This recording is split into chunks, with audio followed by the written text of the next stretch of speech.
Christ word hip centre లో ఉన్న మనందరం కూడా ఒడ్డున ఉండి రాళ్ళు ఏరుకునే వారంగా ఉండకూడదు. మనం ముత్యాలు సేకరించే వారంగా ఉండాలి. హల్లెలూయా. బైబిల్ పట్టుకున్నావు అంటే, దేవుని వాక్యాన్ని పట్టుకున్నావు అంటే వాక్యపు లోతుల్లోనికి వెళ్లే వ్యక్తిగానే ఉండాలి. అంతేగాని పైపైన ఏదో ఆచారంగా చదవాలి కాబట్టి, క్రైస్తవులం కాబట్టి చదవకపోతే ఈ రోజున యాక్సిడెంట్ అయిపోద్దేమోననే భయంతోనో బైబిల్ చదవడం కాదు. బైబిల్ గ్రంథాన్ని ఒక ఆసక్తితో, ఉత్సుకతతో చదవాలి. ప్రపంచంలో చాలా బయోగ్రఫీలు రిలీజ్ అవుతుంటాయి. కొన్ని సందర్భాల్లో ఆటోబయోగ్రఫీస్ రిలీజ్ అవుతుంటాయి. స్వీయ చరిత్రలు తమ గురించి తాము రాసుకుంటారు. కొంతమంది వారి జీవిత అనుభవాలన్నీ కూడా రాస్తూ ఉంటారు. మొన్న ఈ మధ్యన ప్రణబ్ ముఖర్జీ గారు ఒక ఆయన స్వీయ చరిత్ర రాశాడు. చాలా మంది ఆసక్తితో కొనుక్కున్నారు. అందులో ఆయన కొన్ని సెన్సేషనల్ కామెంట్స్ లేదా స్టేట్మెంట్ చేశాడు. ఆయన ఎందుకు చేశాడు అంటే, అది ఆయన జీవితంలో ఆయన చుట్టూ ఉన్న వ్యక్తుల మధ్య జరిగాయి కాబట్టి. ఆయన బుక్ రిలీజ్ చేసేటప్పుడే చెప్పాడు ఏంటంటే, దీనిలో కొన్ని మైండ్ బ్లోయింగ్ స్టేట్మెంట్స్ ఉంటాయి అనగానే ఎవ్వరు ఏ పుస్తకం అమ్ముడవునంతగా మన ఇండియాలో ప్రణబ్ ముఖర్జీ గారి పుస్తకాన్ని చాలా మంది, ఎస్పెషల్లీ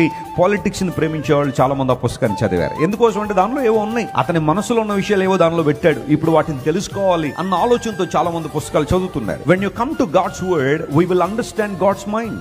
దేవుని గ్రంథం దగ్గరికి మనం వచ్చినప్పుడు దేవుని యొక్క హృదయాన్ని మనం అర్థం చేసుకోవచ్చు. బైబిల్ అంటే దేవుని యొక్క మైండ్ కదా. ఆ హృదయాన్ని మనం అర్థం చేసుకోగలిగితే మన జీవితాల ఆశీర్వాదం మనం చూస్తాం.